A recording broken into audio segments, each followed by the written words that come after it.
Você está ouvindo Rádio Sindicó. Deixa eu só ver se o seu microfone está tudo ok, tudo certinho. Me ouve bem, deputado? Bom dia. Ouço sim, bom dia, Carlos. Me ouve? Perfeitamente. Que beleza. Deixa eu ver se o resto do pessoal está tudo certinho aqui. Gilson, bom dia, tudo bem? Me ouve bem? Bom dia, Carlos. Bom dia a todos. Ouço bem, sim. Tá joia. Carlos Neves, tudo certinho? Bom dia, ouve bem? Bom dia, muito bem. Espero ouvir muito mais do Gianazzi. Ai, ai, ai, hein? É hoje, hein? Nosso amigo Eliseu Carlota. Bom dia, Eliseu. Ouve bem? Tudo certinho? Bom dia, Carlos. Ouço muito bem. Bom dia a todos aí.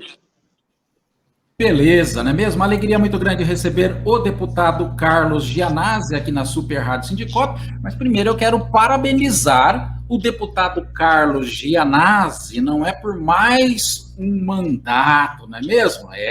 Gente, 276.811 votos. Que alegria! É um recorde assim, né? É um fenômeno. E a gente fica feliz e a gente fala isso, gente. A gente enche a boca para falar porque a gente vê a luta do deputado Carlos Gianazzi recebendo servidores, indo para frente da Assembleia, não tem frescura, não tem nada, batendo de frente com o governador, com frente com todo mundo. Por isso a gente traz ele aqui. Eu quero convidar primeiro o presidente Gilson Pimentel Barreto para dar as boas-vindas aí ao nosso deputado Carlos Gianazzi. Que bom, hein, Gilson? Mais uma vez vamos ter o Gianazzi lá, ó, na Assembleia Legislativa, né? Combatendo, né, aqueles que fazem parte do puxadinho do governo, né, Gilson? Com certeza, né? Mais uma vez, bom dia a todos. Bom dia, deputado. É um prazer estar aqui, né? Participando dessa entrevista para justamente parabenizar o deputado, né? O deputado mais votado nessa eleição e um deputado que a gente pode dizer assim naquela figura de linguagem que foi a verdadeira andorinha.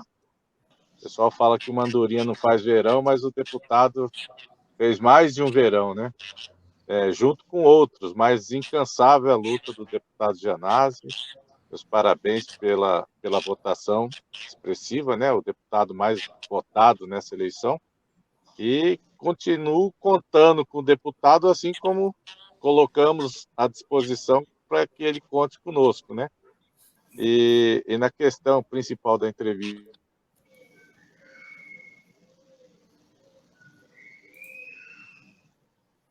está se confirmar. Acho que o Gilson tá aí, o Gilson? Aí, voltou. Pois não, Gilson, pode continuar. Mas Não, estou ouvindo. Ainda aguardando a sanção do governo, mas é uma luta que foi encabeçada pelo deputado com o PDL 22, e conforme ele diz, enquanto essa sanção não existir, o PDL continua ali e é a primeira opção. A gente só tem a agradecer a luta do deputado e pedir até para o Carlos para me fazer a participação aqui de forma breve, porque eu estou em trânsito, eu não vou conseguir estar participando todo o tempo, né? E muito obrigado, deputado, pela sua luta e conte conosco.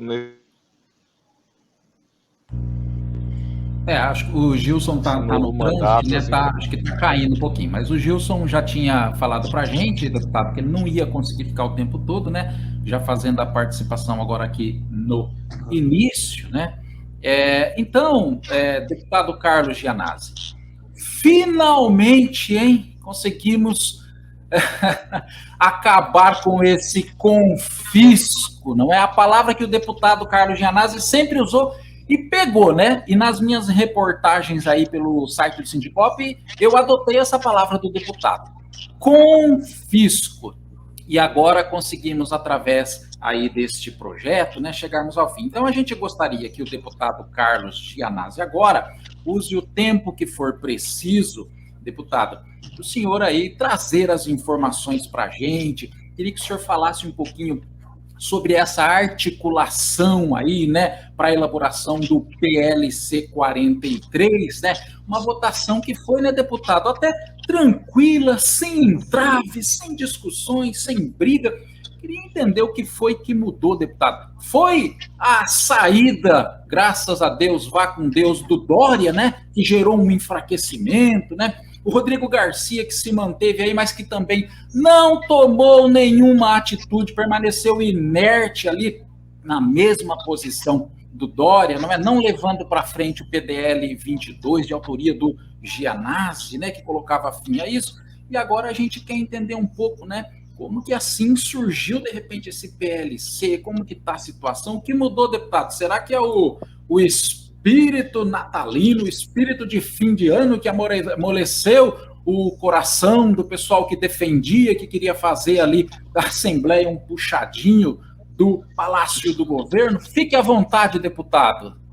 Vamos lá, então. Carlos, muito obrigado pelo convite para essa roda de conversa com vocês, com você, com o Gilson, com o Carlos Neves, com o Eliseu, com o Sindicop. Quero mandar um abraço a toda a diretoria do Sindicop, a todos os sindicalizados, a nossa querida amiga Marina, que fica lá na sede do Sindicop. Um abração para a Marina. Olha, e também dizer da minha admiração por vocês, que vocês representam um sindicato combativo, de luta, sempre presente nas lutas em defesa dos servidores, dos direitos, da dignidade dos servidores, do sistema prisional e de todo o funcionalismo público estadual. Hoje é o dia do funcionalismo público estadual. Quero também parabenizar vocês por esse dia importante. E dizer que a luta contra o confisco das aposentadorias e pensões e a nossa vitória de terça-feira foi uma vitória, na verdade, coletiva, da qual vocês fizeram parte, porque vocês estavam ativamente participando de todas as mobilizações. Sindicop nunca faltou em uma mobilização, sempre tinha representação em todas as manifestações e ações que nós fizemos para derrotar esse, que eu digo que é um criminoso confisco, um assalto, um roubo à mão armada contra 600 mil aposentados e aposentadas que já tinham contribuído com o IPESP ou com a São Paulo Previdência, a SPPrev.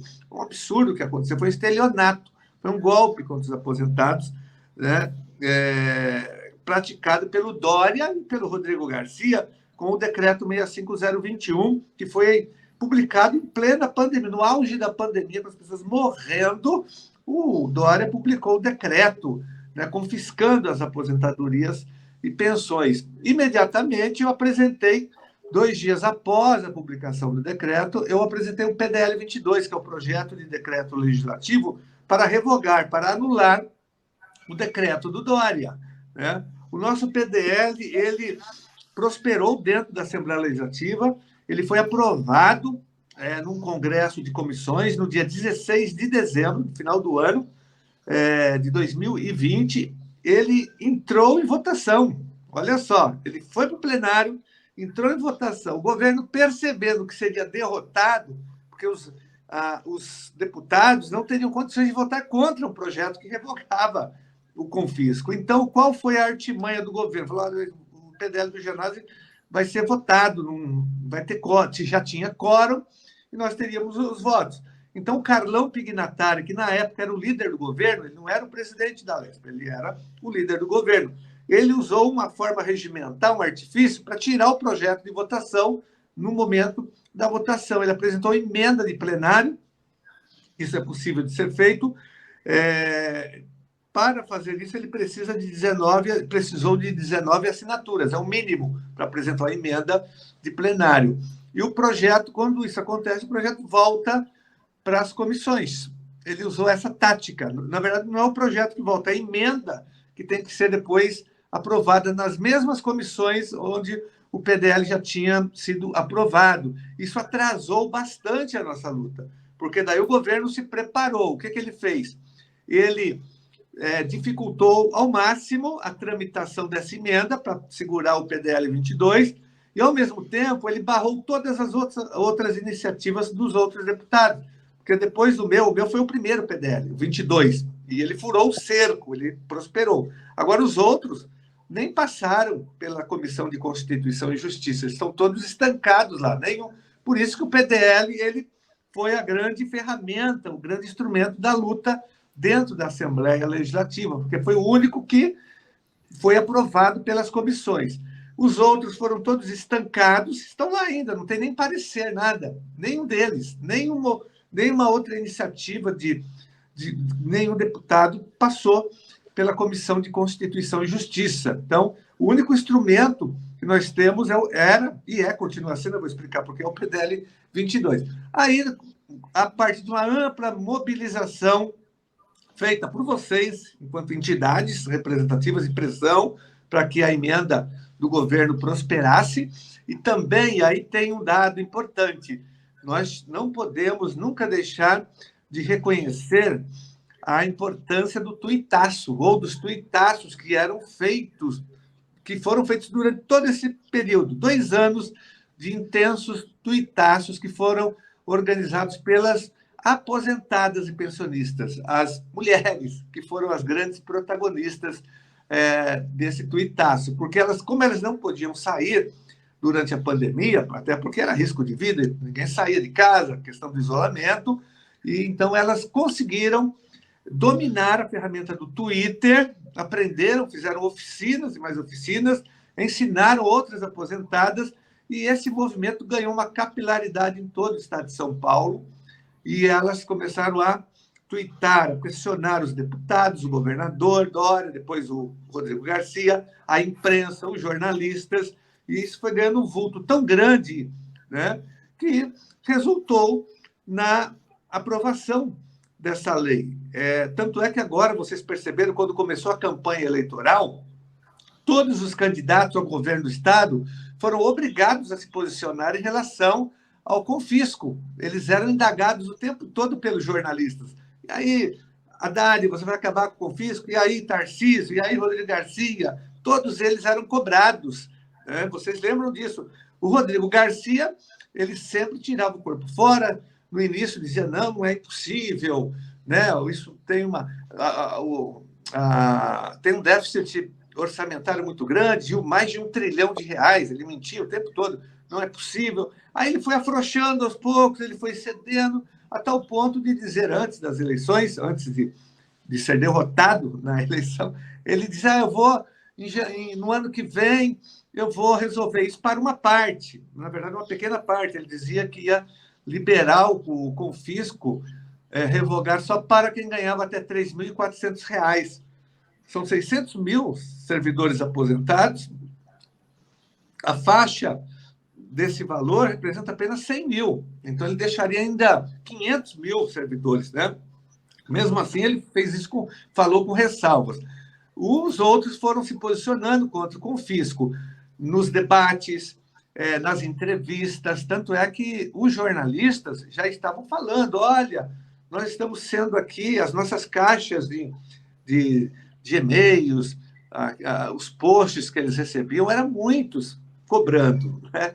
E aí, eles foram obrigados a se posicionar e, na verdade, o tuitaço das aposentadas pautou o debate ao governo do Estado, o primeiro turno, né?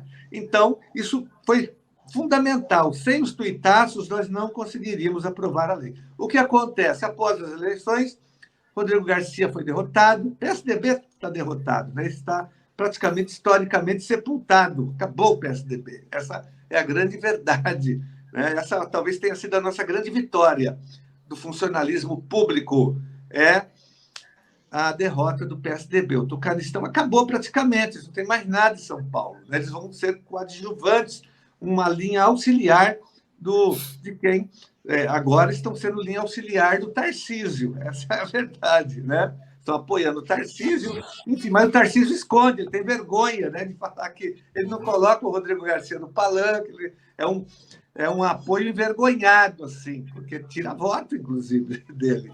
PSDB, ninguém mais quer saber do PSDB aqui em São Paulo. O fato é que agora o PDL começou a ganhar mais força ainda, porque se eles estavam se comprometendo, os dois agora, o Haddad já tinha se comprometido, o Tarcísio também, então o PDL ficou mais forte ainda. Para não dar o crédito a nós, que tínhamos feito toda essa luta, essa mobilização, e ao movimento, não era só a mim, não, ao deputado Gianazzi, que é de oposição, sou de oposição ao governo, sempre fui. Eles tinham que resolver essa questão de alguma forma, né? E não queriam dar o crédito também à mobilização que vocês fizeram, servidores, ao tuitaço. Então, eles buscaram essa alternativa. Olha, vamos fazer um projeto coletivo onde todos possam assinar, 94 deputados assinando, 93, na verdade, que o presidente não pode assinar um projeto como esse, né?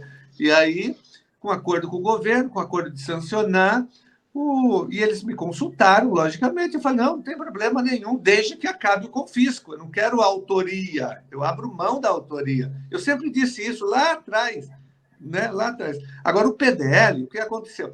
Ele, depois, nós derrotamos, nós conseguimos aprovar a emenda do próprio governo, foi aprovada em todas as comissões, daí não tinha mais jeito o PDL, por isso que eles apresentaram o projeto. O PDL pronto para ser votado em regime de urgência. Eu já tinha conseguido 53 votos, 53 deputados que assinaram um requerimento ao Carlão Pignatari, está lá com ele até agora, exigindo que ele pautasse o PDL 22. Percebe? Já tínhamos votos, já tínhamos tudo, estava tudo pronto. Não caberia mais obstrução ao projeto PDL 22, porque ele já tinha sido obstruído pela emenda de plenário. Muita gente perguntou, mas se for de novo para votação, alguém pode apresentar? Não pode mais emenda de plenário, só pode uma vez, já foi. Então, necessariamente, ele não seria mais obstruído, não haveria mais ferramenta de obstrução. O governo estava encurralado também, não tinha saída. Então, a saída foi, vamos apresentar um outro, né? Um outro que não é melhor que o PDL. Por quê, pessoal? O PDL não depende de sanção ou veto do governador. O PDL é um instrumento da LESP que revoga, que anula uma decisão, um decreto, uma portaria, uma resolução do Poder Executivo. E aí não cabe ao governador sancionar ou vetar, não vai para o governador, é imediato. Aprovou, pronto, acaba o confisco. O PLC não depende agora da sanção ou do veto do governador. Eu achava, até ontem, que seria sancionado hoje. Hoje é o dia do funcionário público, seria, né, um dia importante para que ele fizesse a sanção da lei. Ele já recebeu o autógrafo, já está com ele tem agora exatamente 13 dias, são 15 dias, mas já se passaram 2 dias praticamente, então ele tem 13 dias úteis para sancionar ou vetar. Segundo o presidente da LESP, Carlão Pignatari, eu indaguei 2 vezes, uma em público e outra numa conversa, ele disse que está tudo acertado, o governador vai sancionar, né? Então, ele já teve 2 dias para sancionar o PLC e não sancionou ainda. Por isso que eu falo que o meu PDL está lá pronto, está do mesmo jeito. Eu não retirei o PDL, porque eu não sou bobo. Eu conheço a Assembleia Legislativa, eu sei como funciona ali, né? O que se fala ali, a gente não escreve, porque a palavra é o que menos vale, muitas vezes, dentro do parlamento, não dá para acreditar, ainda mais nos dias de hoje, né? Então, eu deixei o PDL está pronto lá, engatilhado. Se falhar o PLC, se ele não sancionar, nós voltaremos com carga total com o nosso PDL 22. Esse PLC 43, de autoria coletiva, ele, infelizmente, só vai acabar com o confisco em janeiro. Esse ano ainda vai ter desconto no 13º, um absurdo, né? No 13º vai ter o desconto, então só vale para janeiro, a partir do dia 1º de janeiro de 2023, entenderam? Então, isso é importante vocês saberem. Outra coisa, quem ganha acima do teto, como que fica? O teto do INSS, que gira em torno hoje, Carlos, de R$7.000, R$7.080, aproximadamente isso. Então, como que fica? A pessoa que ganhar acima disso vai ter um desconto de 16%, mas só ao que exceder esse valor. Se ela ganhar R$8.000, então ela tem um desconto de 16% em cima de R$1.000, não em cima dos R$8.000. É o que excede o teto. Volta a ser o que era antes, né? É o cumprimento daquela emenda 41, que nós somos contra também, aquela emenda federal. Aí a gente não tem como fazer nada, porque tem que mudar a Constituição Federal. Então, nós ficamos de mãos atadas aqui. E nós também tentamos mudar esse percentual, é muito alto, 16%. Absurdo isso, né? O PDL não permitia isso. O PDL acabava com desconto para todo mundo, até quem ganhava acima do teto. Esse 16 só ia permitir o valor básico, acho que de 11%, né? O que estava na lei federal, mas não 16% é demais. Continua sendo um assalto, um roubo para quem ganha acima. Mas, enfim, o que nós conseguimos foi isso nesse momento. O projeto não foi sancionado, não é lei ainda, nós aprovamos, agora ele tem que sancionar. Talvez amanhã, no Diário Oficial, por conta da eleição, ele queira faturar, né, dizendo, olha, o Rodrigo Garcia, como ele está apoiando o Tarcísio, ele tenta canalizar esse apoio para o Tarcísio de uma forma indireta, dizendo, nós acabamos, eu acabei, eu apoio o Tarcísio. Eu não sei se ele vai fazer isso, mas amanhã seria o último dia. Mas, enfim, pela lei, ele tem 13 dias agora, dias úteis, para sancionar ou vetar. Né? Espero que ele sancione amanhã, nos próximos dias, e vire lei. E depois, a nossa luta seguinte é a devolução dos valores roubados, saqueados dos servidores, de 2020 até agora. Isso a gente vai fazer de duas maneiras.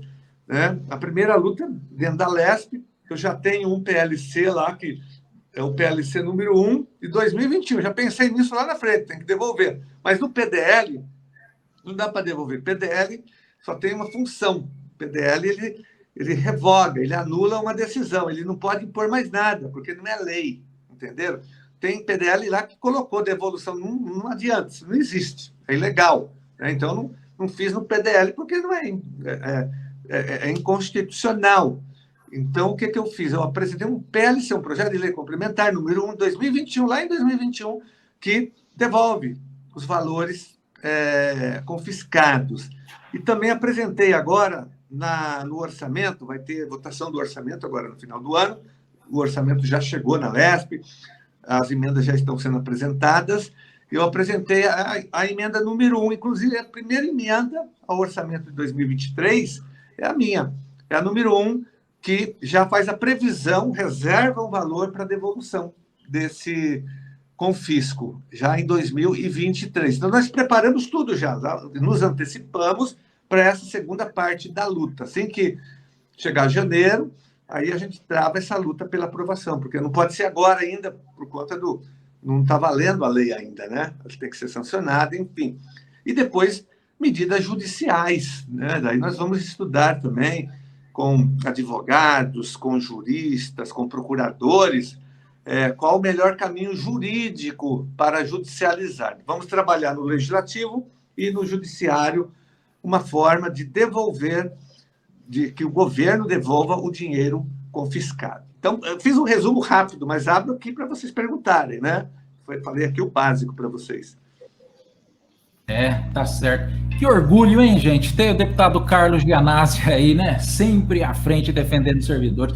Deputado, o senhor é um orgulho mesmo, viu, para os servidores públicos e para toda a população em geral, viu? O senhor esteve em Presidente Prudente recentemente aí, eu até queria ir lá dar um abraço, mas acabou não dando tempo. Deixa eu passar a palavra aqui para o Carlos Neves, e o pessoal está mandando um monte de perguntas aí, depois do Carlos Neves a gente passa para o Eliseu e a gente vai passar essas perguntas para o deputado. Pois não, Carlos Neves, a sua questão. Bom, bom dia novamente a todos, Carlos Vitor, ao Eliseu Carlota, ao nosso grande amigo e companheiro de batalha, né? Pode dizer também que é um amigo pessoal também, o deputado Carlos Gianazzi, e realmente ele lembrou aí de todo mundo que se envolveu nessa batalha por 2 anos, né? Mas é claro, ainda não acabou, né? Participei junto com o Cifuspesp e o Sindasp, junto com o pessoal também dos aposentados e pensionistas, em um acampamento que ficou 45 dias na frente da Alesp, 24 horas por dia, e foi um sacrifício tremendo, mas tinha que ser feito, foi feito, e todo mundo se engajou nessa batalha, inclusive até o próprio deputado, né? Tinha dia que de madrugada o deputado estava passando lá para ver se estava precisando de alguma coisa. De manhã ele mandava os meninos lá para perguntar se faltava alguma coisa, e praticamente o gabinete dele havia virado o nosso QG de batalha, né? Precisava de alguma coisa, corre no gabinete do deputado, né? E agradecer todo esse empenho, né, que o senhor tem aí, todo o carinho que tem por todos os servidores públicos e principalmente aqui pelos servidores do sistema penitenciário paulista, né? E eu tinha bastante pergunta, mas conforme o senhor já foi falando, já foi respondendo, né? Então, acima do teto é 16%, né? Do que excedeu o teto, que é R$ 7.078,22. Mas é claro que o ano que vem esse teto também vai ser alterado, né? Então, o valor vai ser outro, né? Mas vai ser 16% acima, né?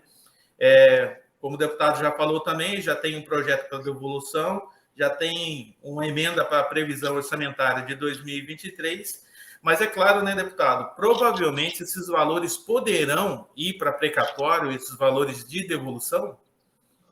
Sim, é possível, mas nós não queremos que isso aconteça, porque precatório no Brasil demora milhões de anos, a gente não recebe. Então, por isso que eu vou jogar muito peso na luta dentro da Alesp, aprovando um projeto de lei. Eu já tive experiências nessa linha, porque eu já faço parte de um movimento, já há muitos anos aqui na Assembleia Legislativa, de luta contra o confisco de aposentadorias. O Serra, quando governador do Estado, também cometeu um grande crime contra duas carteiras previdenciárias. Ele colocou em processo de extinção duas carteiras do antigo IPESP, que depois virou a São Paulo Previdência.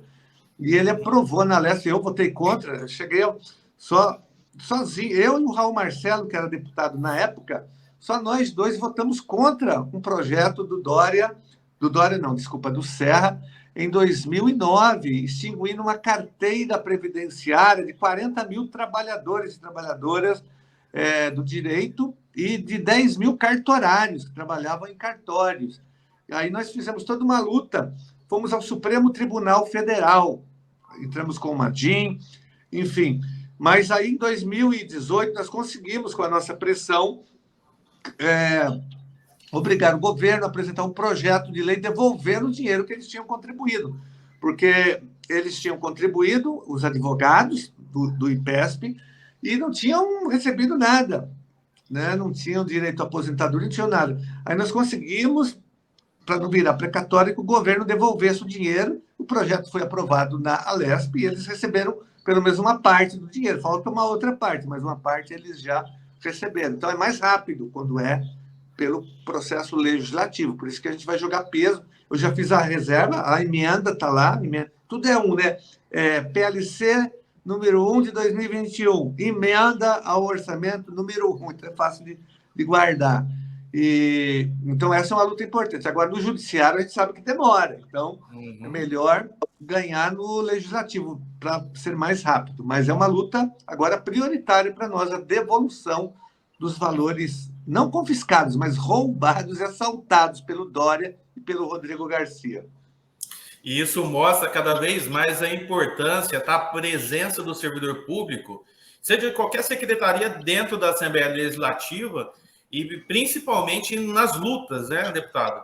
Porque nesses 2 anos, né, como nós participamos e o deputado abria as portas para a gente, e para que também o servidor público que não acompanha aí a movimentação, nesses 2 anos, para que seja aprovado o fim do confisco, e com o grande apoio do deputado Carlos Gianazzi, foram feitas inúmeras visitas em gabinetes, a participação das plenárias, né, todo dia que tinha sessão, né, as entregas dos ofícios nos gabinetes, a gente chegava a ser expulso dos gabinetes, né, muitas aposentadas chegaram aí no gabinete de certo deputado e que os assessores escorraçavam os aposentados dos seus gabinetes, audiências públicas, né, que o Gianazzi ajudou concedendo o espaço, manifestação na frente da Alesp, inclusive também na reforma, não só da reforma administrativa, mas também como na reforma previdenciária, né? Que a gente viu os fiascos que o governo Dória e o Rodrigo Garcia fizeram conosco, né? Paulada, polícia, bomba de gás lacrimogênio, bateram em aposentadas, em professoras, né? Que é uma lástima. A gente não pode esquecer dessas lutas e a gente não pode esquecer de governos que fazem isso com o trabalhador. Não é contra o servidor público, não.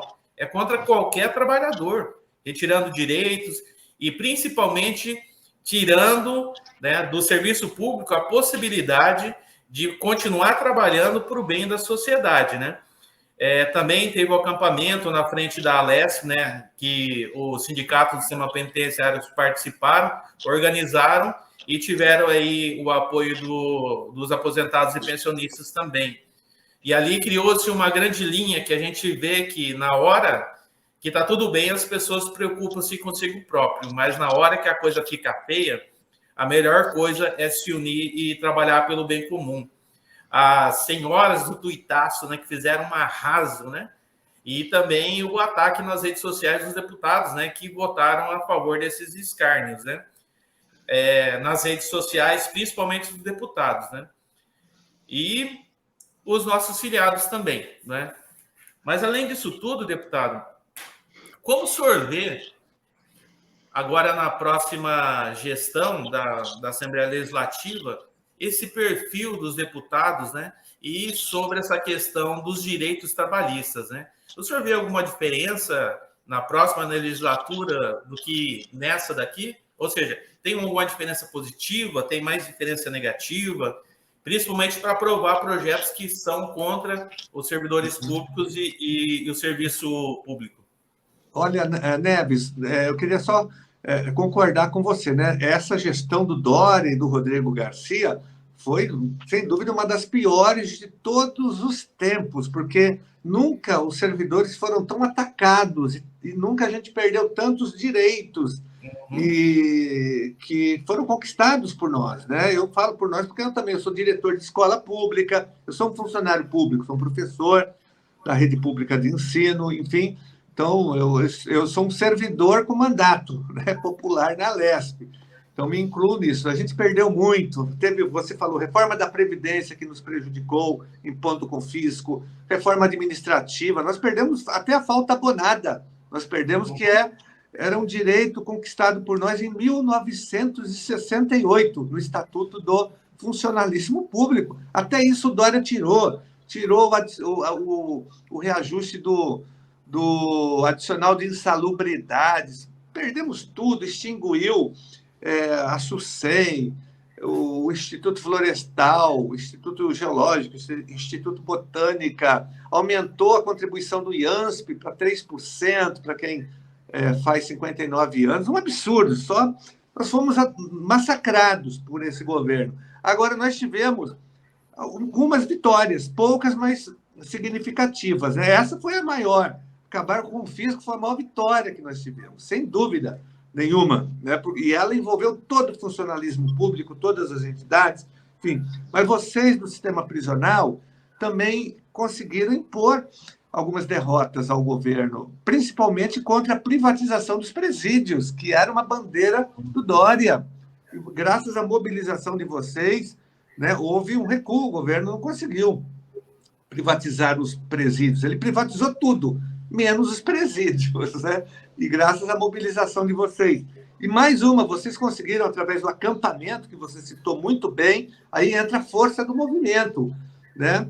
O movimento é tudo. Se não tem pressão, se não tem manifestação, a gente não consegue as coisas, nem na Alesp. Mas vocês conseguiram também obrigar o governo a fazer a chamada dos aprovados nos concursos públicos da SAP, em concursos já que eram, para muita gente, causas perdidas. Ninguém acreditava mais. Vocês acamparam, foram lá, participaram de mobilizações, audiências públicas e conseguiram reverter a situação. Mais de 5.000 pessoas foram chamadas no concurso, nos concursos, né? Tinha concurso de 2017, 2018, enfim. Vocês conseguiram isso através da mobilização. Agora, essa nova legislatura eleita, ela, na verdade, ela é ruim também, ela vai continuar sendo ruim do ponto de vista dos trabalhadores, ela não vai defender os nossos interesses, mas a boa notícia é que a oposição mesmo cresceu um pouco mais.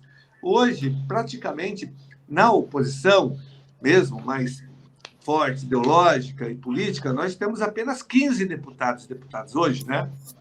Agora, foi para 25. Nós temos 25. Depois, logicamente, no meio do caminho, agrega um outro, uma dissidência de algum partido, a gente pode chegar talvez a 30, 32, que sempre foi a média.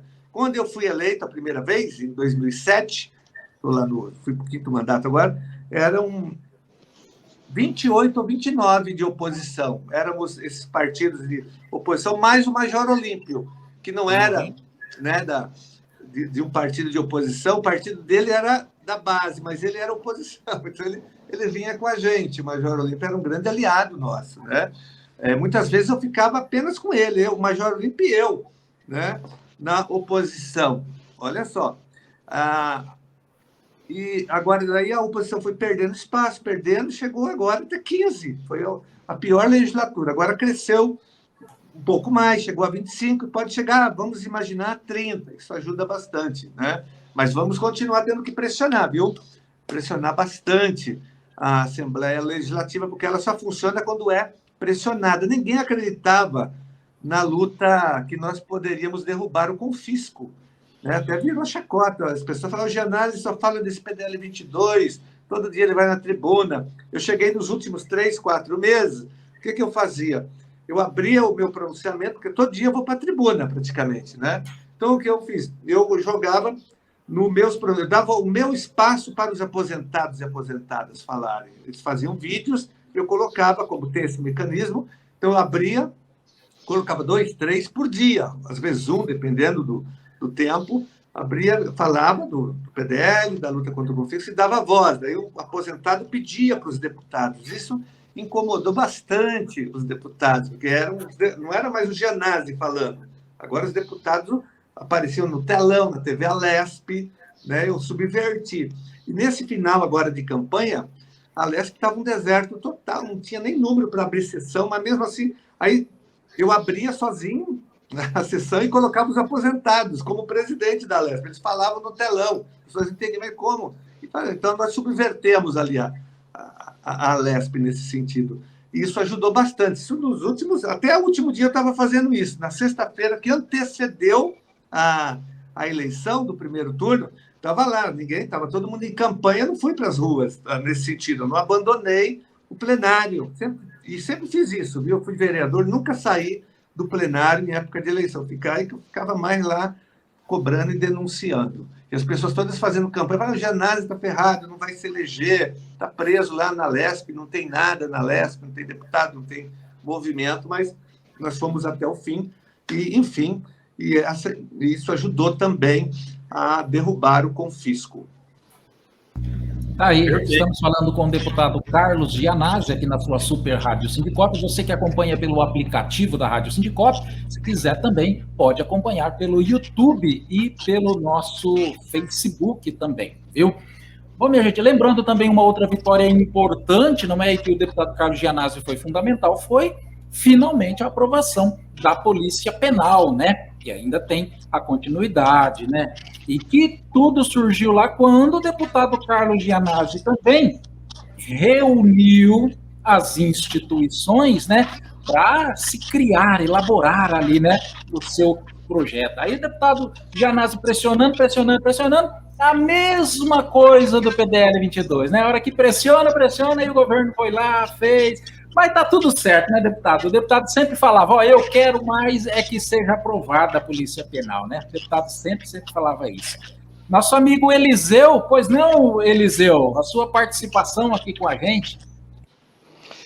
Queria expressar minha satisfação de estar aqui na presença do deputado Carlos Gianazzi, que sempre é um deputado muito combativo, que sempre esteve do nosso lado, né? O senhor é um professor, é da área de educação, mas sempre esteve lutando por todos os servidores, né? E isso é reconhecido.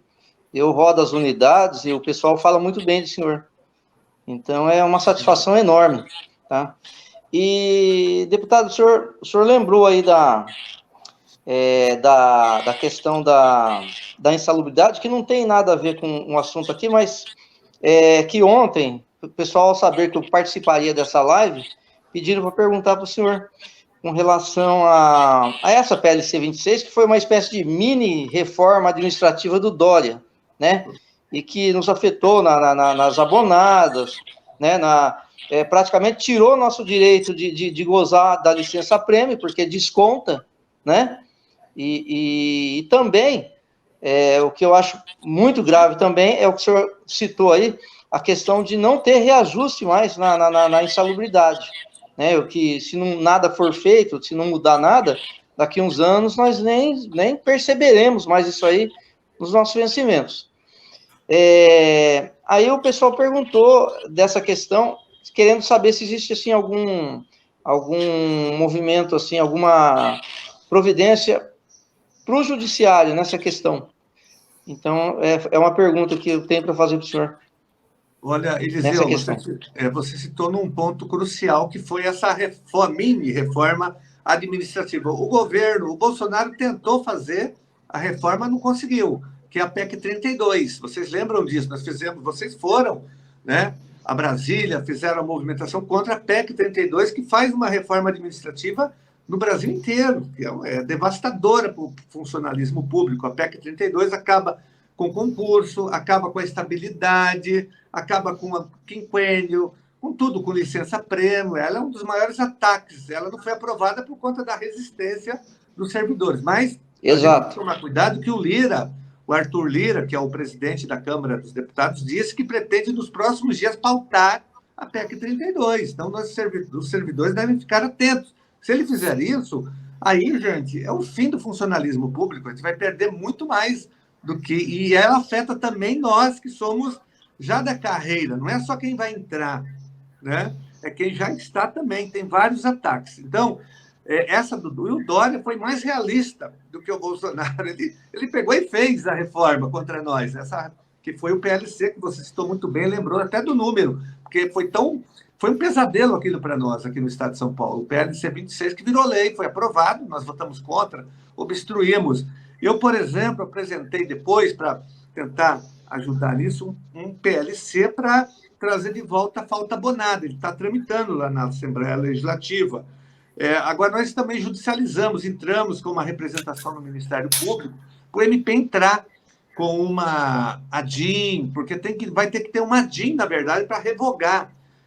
Na verdade, a gente está esperando ver o que vai acontecer agora, vai ter eleição, para ver o que vai acontecer, porque após as eleições e após a mudança de governo, a gente tem que promover e organizar um grande revogaço de todas as maldades que foram feitas pelo Dória e pelo Rodrigo Garcia no estado de São Paulo. Tem que revogar várias leis, né? Porque não dá para continuar assim, o funcionalismo está arrebentado.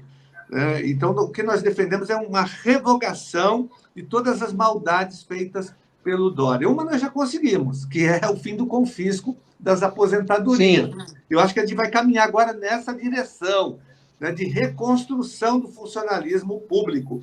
Inclusive, foi um dos motivos que me levou a continuar na Lesp, porque todos queriam, né, que eu fosse candidato a deputado federal, já nós temos federal agora. Então, eu falei, não posso, gente, sair federal no pior momento do funcionário. Não vou abandonar os funcionários públicos agora, os servidores, independentemente de quem seja eleito. Eu tenho que estar na Lesp para ajudar na reconstrução, na revogação de todas as maldades, seja lá que governo esteja no poder, né? Então, eu continuo para fazer exatamente isso. Agora é reconstruir, né, os nossos direitos e a nossa dignidade durante esses 4 anos. Né? Esse é um dos compromissos que a gente vai ter agora nessa nova legislatura. Com essa legislatura, eles não conseguem aprovar mais nada. É uma legislatura antifuncionalismo público. Tem aquele partido novo que obstrui tudo que a gente quer fazer. Eles não deixam nada, o PSDB não deixa passar nada difícil. Então, a gente tem que se livrar dessa legislatura, no sentido de ela tem que ser superada, e na nova a gente vai fazer novas disputas, numa outra conjuntura. O Brasil vai mudar, o Brasil não pode continuar mais dessa maneira, né? Nós estamos preocupados, porque também, em nível federal, tem que mudar a Constituição Federal. Na reforma da Previdência, para acabar com o confisco, aqui em São Paulo, a gente vai ter que revogar a emenda 103, que foi aprovada em 2019, que ela autoriza o confisco. Então, a gente tem que mudar essa essa emenda 103, a gente não pode deixar aprovar a reforma administrativa, a PEC 32, então tem que ter um movimento em Brasília também. Mas vai mudar muita coisa agora, o Brasil está estagnado e a gente acredita na mudança aqui em São Paulo e também no Brasil todo. É importante o que o senhor falou. Perdão, Elisa, pode falar. É importante que o senhor falou aí dessas reformas, a PEC 32, a emenda 103, que é realmente, né, que é a reforma administrativa federal que autorizou os estados a impor esse confisco, né? Sempre é bom lembrar isso aí ao funcionalismo, e que, infelizmente, boa parte do funcionalismo, na hora do voto, acaba optando por essa política que está aí, de destruição dos direitos dos servidores públicos. Isso é bom a gente estar lembrando aqui também, né? E uma coisa que eu queria perguntar com o senhor, nessa questão dessa ação que está lá no Supremo, que até o ministro Lewandowski pediu vista, né, e suspendeu, que é justamente da reforma da Previdência. A questão desse confisco, que o senhor até citou aí, que nós, ativos, estamos sofrendo, porque o desconto previdenciário nosso é abusivo também, né, e foi aprovado nessa reforma da Previdência. E isso está em pauta lá? Está em pauta, eu estava acompanhando pessoalmente, no nosso mandato, esse julgamento, né, de uma DIN, a DIN 6522, questionando, entre outras maldades, essa daí do confisco para quem ganha abaixo do teto. E nós tivemos 2 votos, um voto do ministro Barroso contra nós, defendendo o confisco, mas teve o do Fachin a nosso favor, dizendo não, falando que é inconstitucional, que isso agride a dignidade humana dos servidores, né? Mas aí o Lewandowski, o ministro Lewandowski pediu vista do processo, então Sim. Parou. Mas o que nós temos? Olha, nós temos um parecer favorável a nós, que é o parecer do próprio da PGR, da Procuradoria-Geral da República, porque ela foi indagada pelo Supremo sobre isso. E o que ela disse? É o próprio Aras, o ministro, ai, gente, está dando a minha memória está falhando aqui, o Procurador-Geral de Justiça, o Aras, ele emitiu um parecer dizendo que é inconstitucional, e olha que ele é ligado ao governo, né? Sim. Entendeu? Enfim, todo mundo sabe da ligação dele com o Bolsonaro. Agora, eu também fiquei admirado disso. Mesmo ele falou, não dá, gente, isso não dá para defender, não, isso é ilegal, é inconstitucional, tem esse parecer. Tem também 2 decisões da Comissão Interamericana, da OEA, de Direitos Humanos, também 2 pareceres que é contra, que aponta no sentido oposto dessa cobrança. Então, esse julgamento está suspenso por conta desse pedido de vistas, entendeu? Agora, vamos esperar também, pode ser que nós sejamos beneficiados por essa decisão, porque está empatado agora, nesse momento, né? E a gente vai também... Eu conversei, viu, eu comecei a fazer conversas, pedir audiências com os ministros do Supremo. Aí teve um que me recebeu, que foi o de São Paulo, aqui, gente, eu tô com a memória falha hoje aqui, que foi o Alexandre de Moraes? Desculpa, o Toffoli, não. O Toffoli me recebeu, nós conversamos com ele, apresentamos a situação de São Paulo, né? Até nós publicamos tudo isso nas nossas redes sociais, o resultado. Depois nós fomos recebidos também pelo chefe de gabinete do ministro Mendonça, ele nos recebeu também, nós colocamos a situação, e eu tenho aí várias agendas solicitadas, nós vamos acompanhar no Supremo também. Fui até lá, antes das eleições, no Supremo, conversei com as assessorias de vários deles, enfim, então nós estamos acompanhando no Supremo também, que é uma outra frente de luta, de levar os ministros, lógico que a gente não pode pressionar o ministro, não tem como, ali, mas de convencer, de mostrar a eles a gravidade da situação. E pegando o exemplo de São Paulo. Sim, perfeito.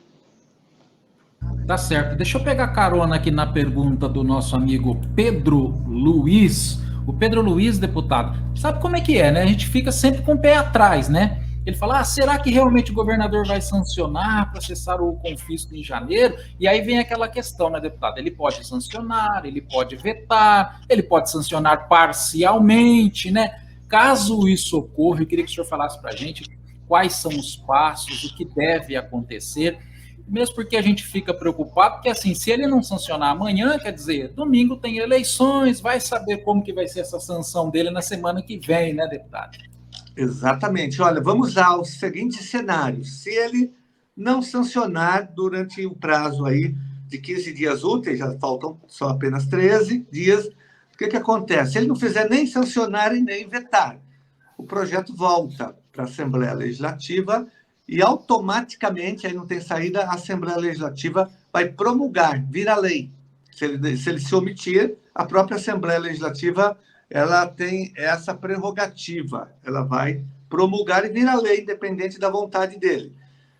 Se ele vetar, o veto volta para a LESP e a LESP pode votar a derrubada do veto e vira lei também. Eu já aprovei projetos de lei que foram vetados pelo governo, pelo Serra, pelo Alckmin, e depois eu derrubei o veto. O veto veio, eu fiz uma outra votação, consegui apoio e derrubei o veto e virou lei. Então, são essas duas possibilidades. Se ele não vetar nem sancionar, a LESP vai promulgar. Se ele vetar, a gente pode derrubar o veto. São essas duas possibilidades.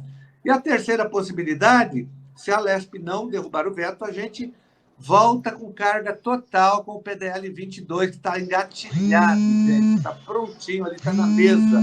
Presidente, é só pautar e entrar em votação. Com 53 deputados assinando o requerimento para que ele seja pautado, entendeu? E é mais fácil de aprovar o PDL, porque o PDL só precisa de 25 votos. E apenas 48 deputados presentes dos 94. É maioria simples, então é mais tranquilo de votar. Então, nós temos plano A, B e C.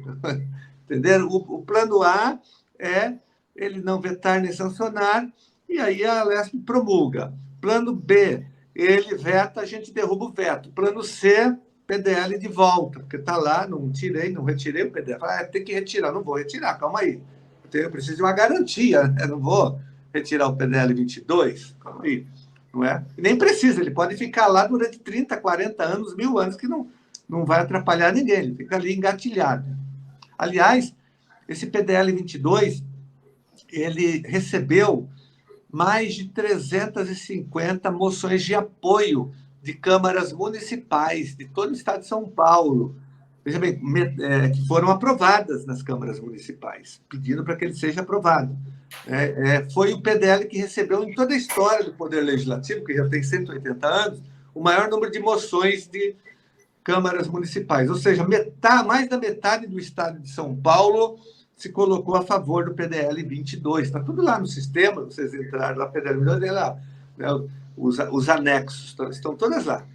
Você até perde, consegue nem fazer a conta. E estão chegando mais ainda, porque foram aprovados, até entrarem no sistema, demora um pouco.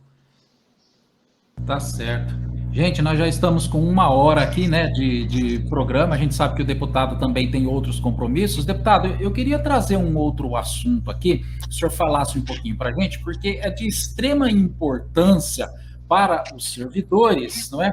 Eu até produzi reportagem para o nosso site, para as redes sociais aí, que é essa questão aí que o senhor apresentou uma representação junto ao Ministério Público, né, do Estado, pedindo aí que sejam apurados, né, os fatos que, em tese, né, poderiam aí se configurar irregularidades graves praticadas pela direção do IANSP. Deputado, eu queria que o senhor falasse para a gente um pouquinho dessa situação e como que está esse andamento. O senhor certamente recebeu aí no seu gabinete, dos seus assessores, muitas e muitas denúncias, porque as pessoas te procuram porque sabem, né, deputado, que vai dar andamento, né?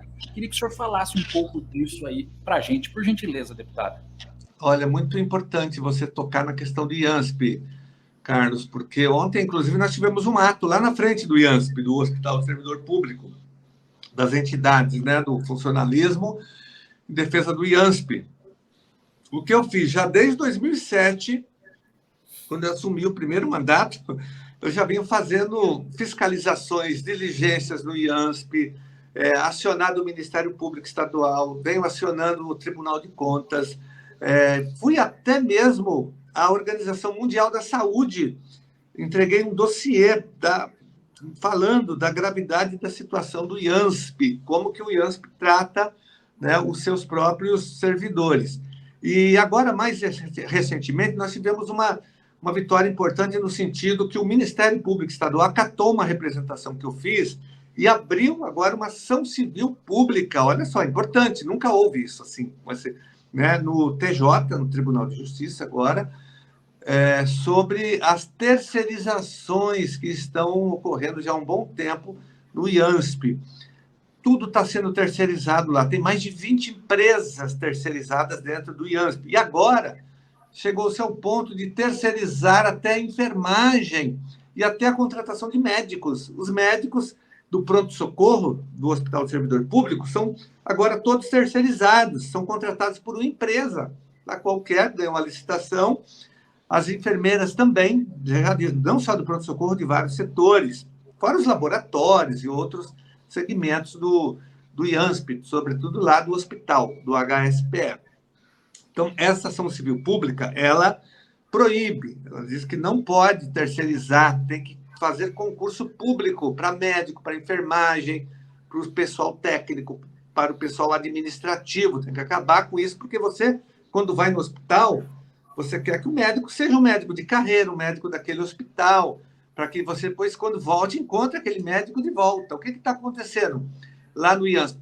Hoje você vai ser atendido por um médico, depois esse médico, como ele é de uma empresa terceirizada, ele fica 1 mês, 2 meses naquela empresa, vai embora, não tem nenhum compromisso com o hospital. Então, tem uma rotatividade muito alta. Então, e agora piorou, porque eu tive uma informação que eu vou realmente, de novo, ir ao MP, que os servidores me informaram que, por conta, talvez, dessa ação, e também para não pagar o piso da enfermagem, essas empresas terceirizadas vão contratar agora as enfermeiras e os médicos através da pessoa jurídica, o PJ, que para até pagar menos e romper o contrato a qualquer momento. Então, vai piorar a situação dessa terceirização. Então, tem essa ação civil pública e tem outras também, outras representações que eu fiz uma mais recentemente no Tribunal de Contas, também contra mais terceirizações, contra uma empresa que ela muda de nome para continuar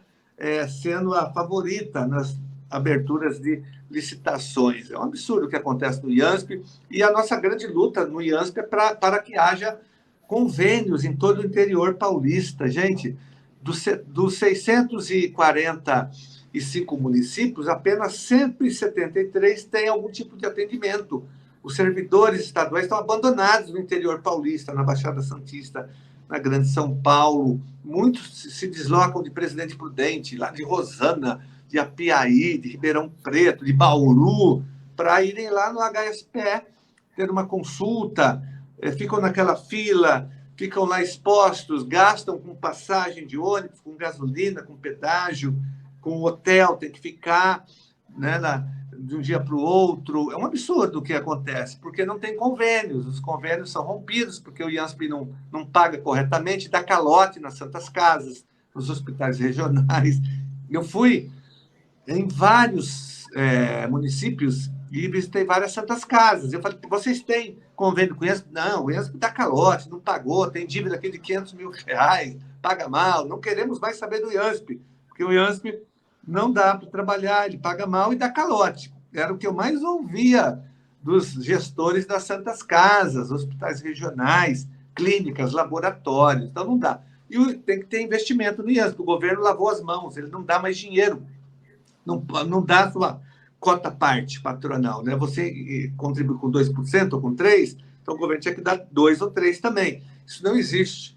Ele não financia. Por isso que a gente vive essa crise. E a nossa luta pelo Conselho Deliberativo. Se o hospital é do servidor público, ele que financia, ele que tem que administrar, ele que tem que indicar o superintendente, não o governo. Tem que ter um superintendente de lá, um médico que trabalha lá dentro, uma enfermeira, uma pessoa que conhece o hospital, que tenha compromisso com a saúde dos servidores, né? Que deve ser indicada pelo Conselho, pelos próprios servidores públicos, que são os donos reais desse hospital. Então, gestão democrática do hospital, financiamento adequado, convênios em todo o estado de São Paulo, em todas as regiões, para que o servidor seja atendido na sua região, pelo menos administrativa, é o mínimo. Sei, não dá para colocar em toda a cidade, mas no mínimo em cada região administrativa. Então, em Bauru, por exemplo, tem que ter atendimento do IANSP, aí tem que ter clínicas, laboratórios, os pronto-socorro do IANSP, tudo, CEAMAS, enfim, convênios, para que uma pessoa que esteja em Duartina vá até Bauru, por exemplo, né, que esteja na região, que seja fácil para ela, não para ela vir de São Paulo, que é muito longe, gente, é um absurdo.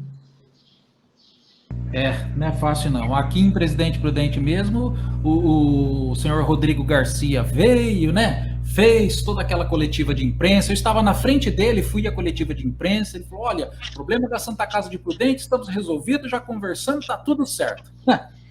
Até hoje, hein, seu Rodrigo Garcia? Até hoje, hein?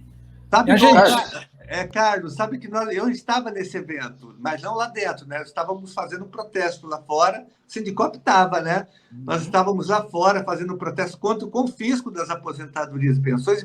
Eu estava com vocês do Sindicop, dos vários sindicatos do sistema prisional, e por coincidência, na hora que nós estávamos lá conversando, passou o Polara, que é o superintendente.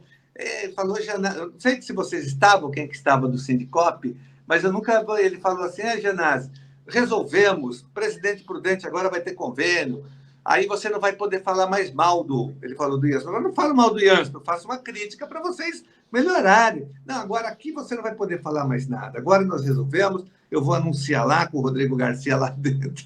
Não deu certo, olha só o absurdo, nem assim, né? Não fizeram, até em Presidente Prudente, gente, que, né? Eu estive aí recentemente, os servidores reclamando também que não tinha convênio. Um absurdo. Ele foi lá e prometeu.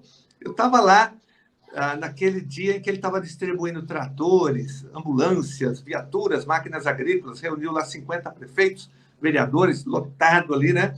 Eu até filmei, eu fiquei assustado, viu, Carlos Neves, Eliseu e Carlos, com aquilo, porque eu nunca vi tanto fisiologismo e clientelismo político como ali. Eu filmei tudo, fiz vídeos, fotografei, mandei tudo para o Ministério Público. Aquilo ali é cooptação aberta. E eu vi assim, aquelas filas, 50 tratores gigantes, 100 viaturas, um negócio para impressionar. Quando terminou o evento, eu encontrei alguns prefeitos que eu conheço de cidades da região, cidades pequenas ali. Eles disseram, Janazzi, eu vim aqui porque se eu não viesse, eu não ia levar o meu trator, a minha ambulância. Eu não concordo com o governo, mas eu preciso, a minha cidade tem 15 mil habitantes, tenho recurso, então eu dependo disso, mas é um absurdo. Então o prefeito tive que ir lá e bater palmas lá no evento, o Rodrigo Garcia. Então eles usaram a máquina e fizeram isso em várias regiões, né? Em Bauru, em Presidente Prudente, em Ribeirão Preto, em várias regiões administrativas, cooptando praticamente os vereadores e prefeitos. Só que não funcionou, né, pessoal? Ele não foi eleito, mesmo com a máquina, com dinheiro, com bilhões de reais, cooptando deputados, emendas secretas. Aqui tem também emenda secreta, viu, pessoal? São Paulo, farra das emendas, para quem é da base do governo, orçamento secreto, tem tudo aqui. Tudo que tem no governo Bolsonaro tem em São Paulo também. Aqui é a mesma coisa. E ele cooptou, mas não foi ele. Teve prefeito que me falou, Janazzi, eu fui obrigado a me filiar ao PSDB para o governo construir fazer a reforma de uma estrada vicinal, senão eu não ia ter o recurso. Olha só, então eu tive que sair do meu partido e ir para o PSDB. Foi assim. E eles controlavam depois.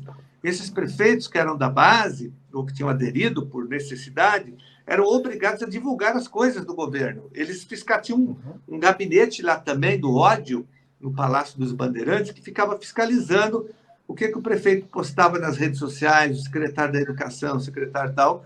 Os membros do governo, dos governos municipais, eram fiscalizados pelo gabinete do ódio pela internet. O que lá o secretário da Educação do município tal estava postando? Ele era obrigado a postar elogios ao governo, que mandou lá uma escavadeira, ou construir uma escola, no caso da educação, entendeu? Eles fiscalizavam tudo, e não deu certo, gente. O dinheiro não é tudo, né? Vocês viram? Não conseguiu. Agora virou, né, um coadjuvante aí do Tarcísio, que o Tarcísio tem vergonha de mostrar também, para não se queimar mais ainda. É verdade. Gente, a gente está caminhando para o final aqui. Eu queria chamar o Carlos Neves aí para suas considerações finais. Carlos, Depois também o Eliseu para suas considerações finais. Porque a gente só queria fazer uma observação. e outros compromissos também. Tá joia? Vamos lá, Carlos Neves. Pois não.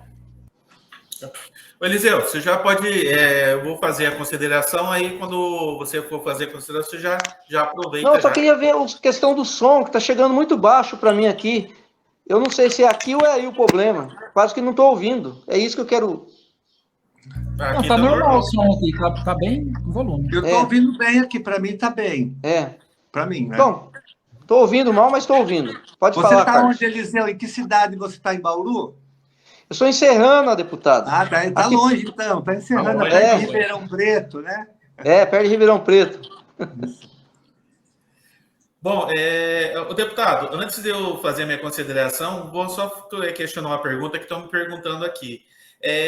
Para quem ganha um pouco a mais que acima do teto, mas tem doença grave, o PLC 43, ele tem algum item que dê a isenção para esse pessoal como tinha isenção antes?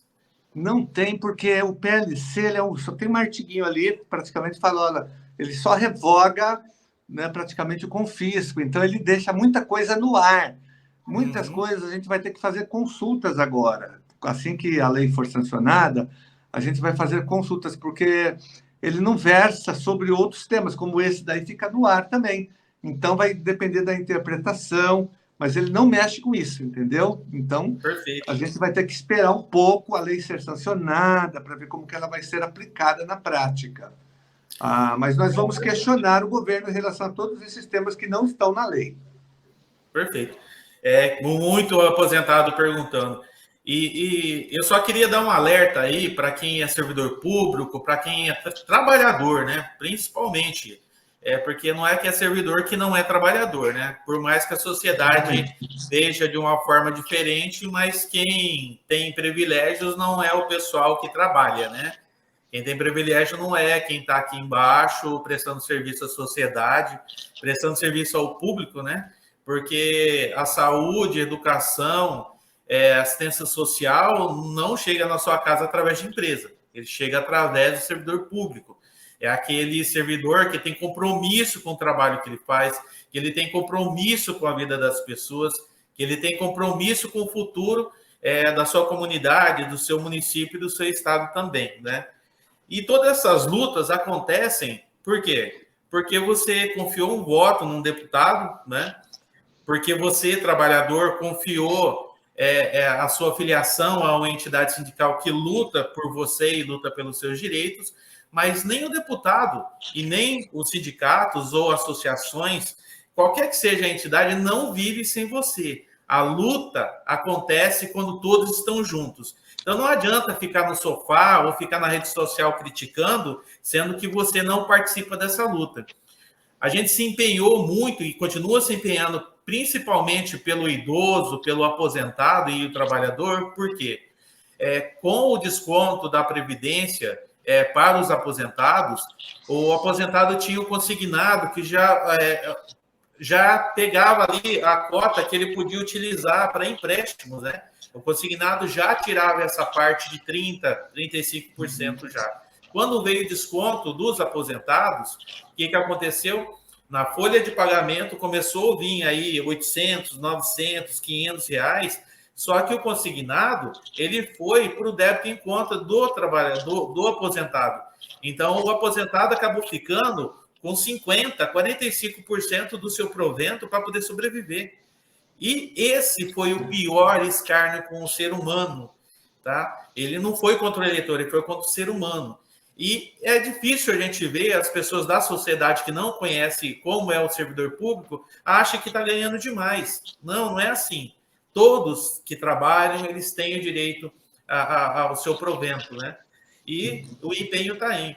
Eu ouvi muitas pessoas falando, não estou preocupado com a aposentadoria agora, mas você também vai se aposentar um dia.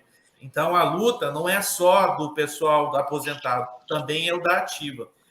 E mais ainda, né? O eleitor ele perdeu o costume de não olhar a cara, ele perdeu o costume de olhar o projeto.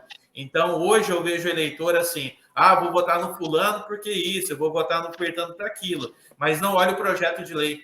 Quantos funcionários públicos votaram no Dória porque era um cara novo, que era uma opção, mas não foi lá e olhou o projeto, né, desse deputado, desse governador, e, de repente, do nada, nós perdemos todos os direitos adquiridos de 2002 até 2018. Então, você, eleitor, você, trabalhador, comece a olhar os projetos de lei, comece a olhar o plano de governo que esses políticos estão te oferecendo. Olhe quem luta por você e olhe quem luta pelas empresas, né? Olha quem luta pelo lucro, né? Aí nós estamos aí à vésperas de eleição para governador e presidente. Analise se você ganhou ou perdeu e olhe para quem você vai votar.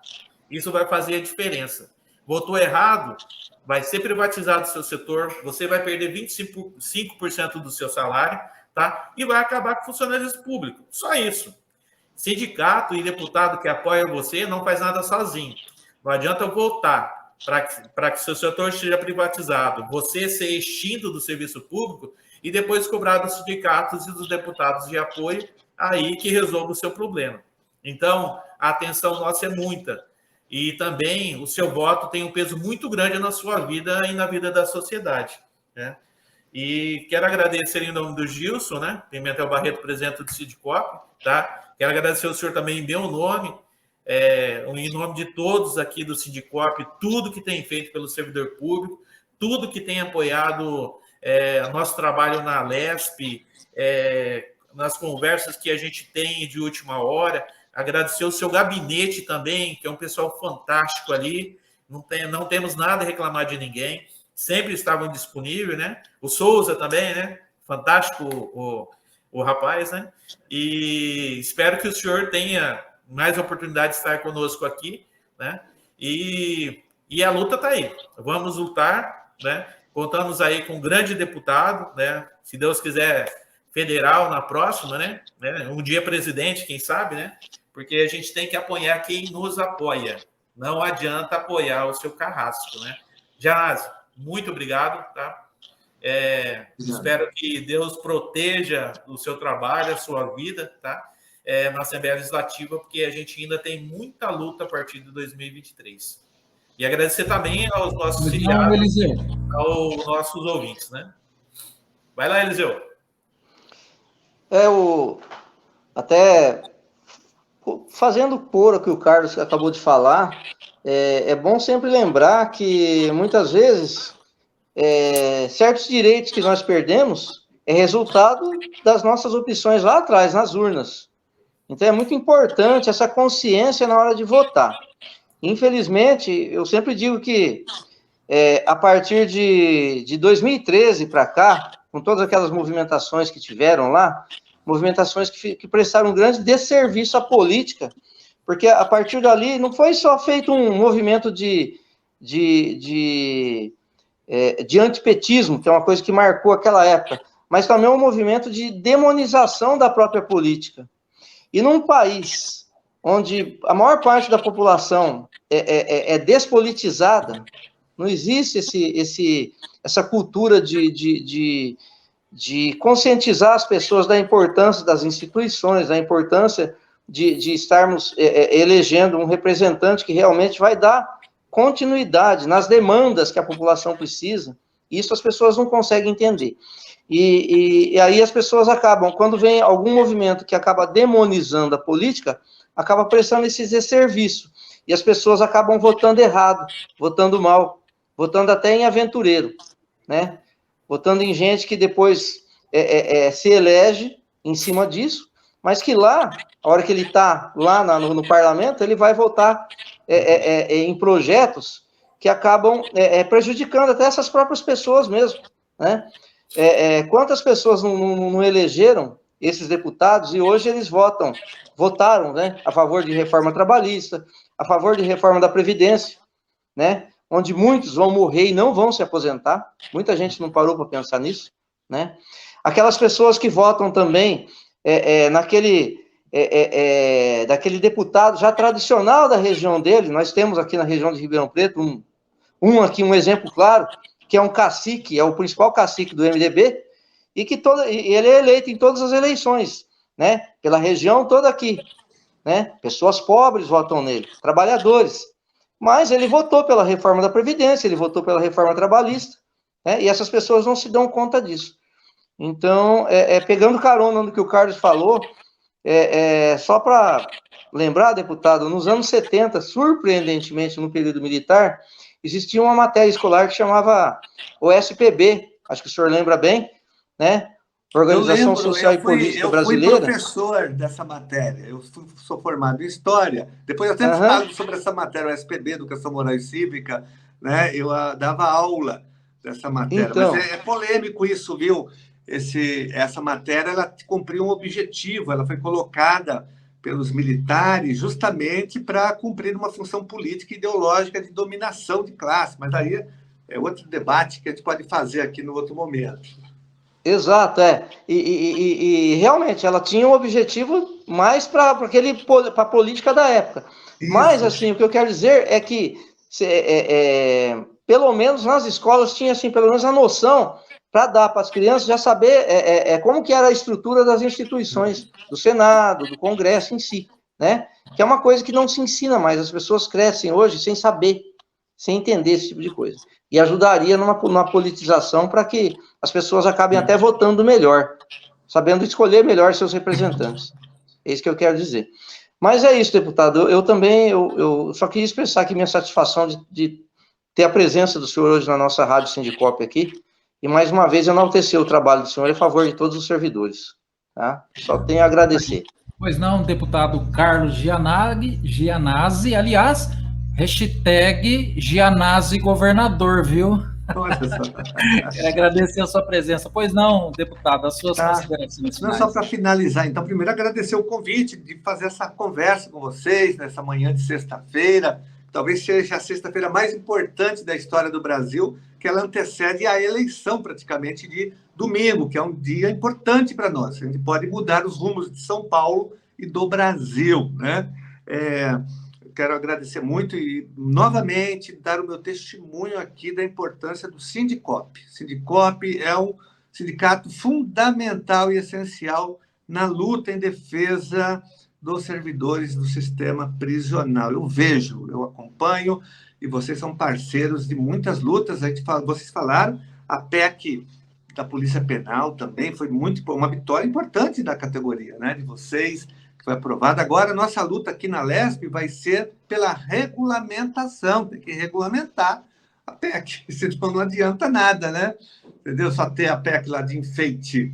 Tem agora que a nossa luta é pela regulamentação, vai ter que ter a lei orgânica, e ninguém pode ficar de fora, viu, pessoal? Nós temos que incluir todos os servidores do sistema prisional, todos, sem exceção. Essa vai ser a nossa luta agora na regulamentação de todos os setores, tá? Queria assumir esse compromisso de continuar fazendo essa luta com vocês. A gente ajudou na aprovação da PEC, inclusive você lembrou bem, Neves, que foi aquela PEC que nós construímos com os sindicatos, com vocês, com o Jabá, né? E nós apresentamos porque o governo não apresentava nada. Aí, imediatamente após a apresentação da nossa PEC, aí eles começaram, daí apresentou uma, né? O Olim apresentou uma outra da base do governo, e só depois dessa mobilização que nós fizemos que ela foi aprovada, senão não haveria aprovação da PEC, se vocês não tivessem a iniciativa pelo fórum, né, das entidades do sistema prisional e do fórum penitenciário fazer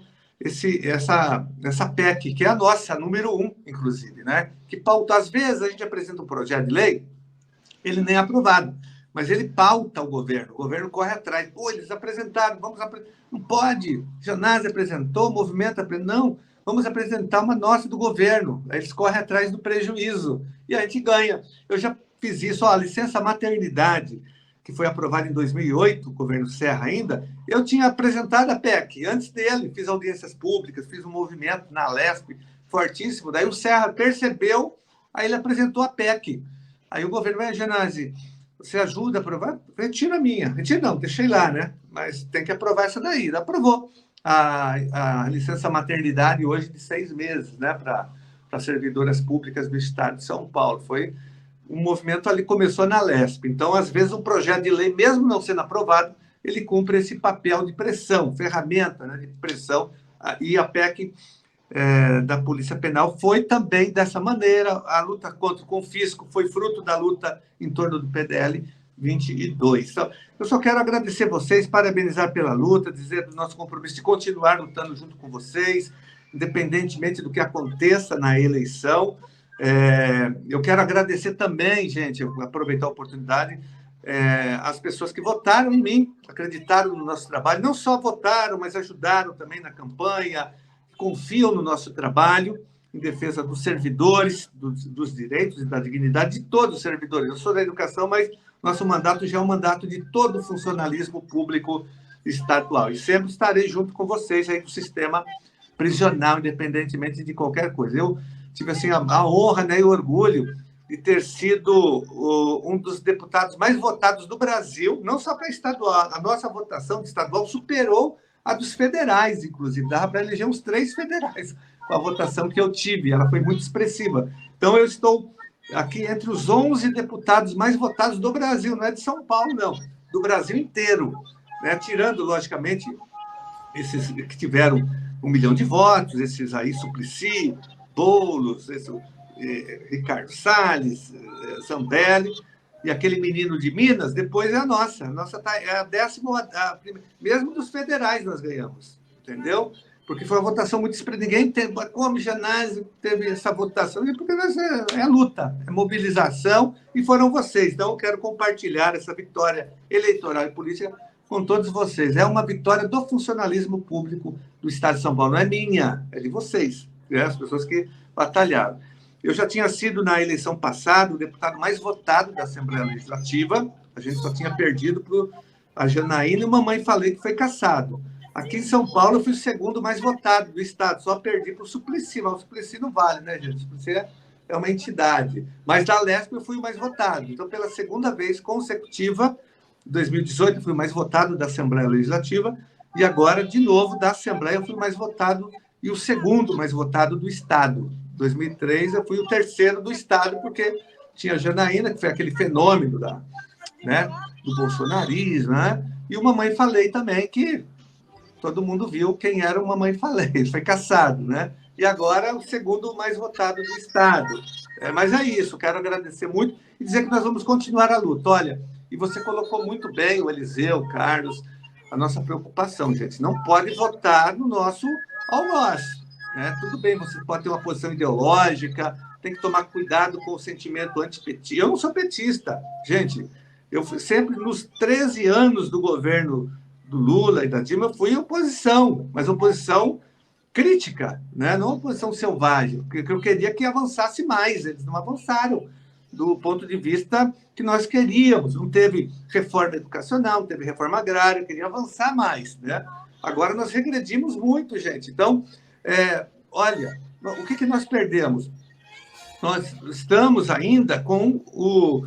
Vocês não, que vocês conseguiram escapar do congelamento agora, do quinquênio, da sexta parte, né? Mas tiveram o congelamento lá do governo Bolsonaro. A Lei Complementar 173, a reforma da Previdência, que está confiscando e dificultando o acesso de vocês à aposentadoria, é do governo federal, a reforma de 2019. A reforma administrativa, a PEC 32, é do Bolsonaro, está aí uma espada na nossa cabeça, que pode desabar e nos cortar o pescoço a qualquer momento. E olha, eu estou muito preocupado, porque o Paulo Guedes deixou vazar os documentos, dizendo que vai acabar com o reajuste pela inflação do salário mínimo e da aposentadoria. Gente, se isso acontecer, acabou a aposentadoria no Brasil, né? O salário mínimo já não tem aumento real desde o governo Temer. Acabou o aumento real. E agora, nem pela inflação ele será mais, olha só, reajustado. Isso vai afetar 80 milhões de aposentados e pensionistas em todo o Brasil. Todos nós vamos pagar caro.